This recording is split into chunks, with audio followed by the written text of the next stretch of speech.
Incubators played a vital part in the creation of Israel's burgeoning high-tech sector. Tech, the first accelerator for the dynamic and highly educated Arab-Israeli community of Nazareth, is one of Israel's future powerhouses, which local VCs and international corporations are starting to notice. More details in this report by I24 News reporter Anthony Lesmy.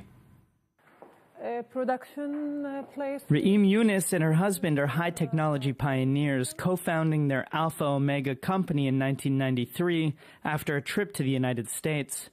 At that time, high tech in Israel was primarily related to defense, a sector that Palestinian citizens of Israel have not been in. Nevertheless, they push forward.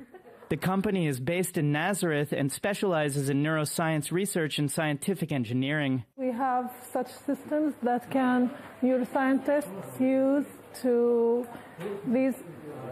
those systems for their research, to know more about the brain, to develop more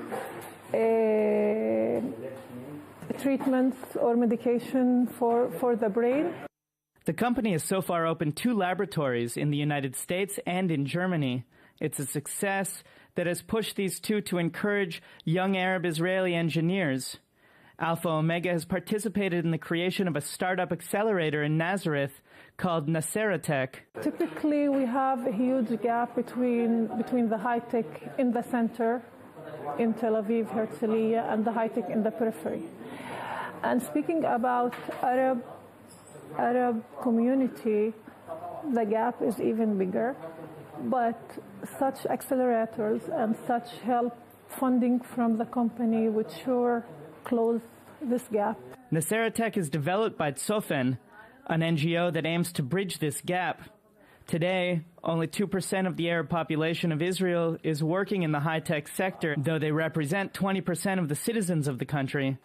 In early January, the Ministry of Economy has awarded $2 million to Tsofen and other NGOs with the aim of developing the high-tech sector in Arab regions in the north of Israel. Since 2008, we have successful in this field.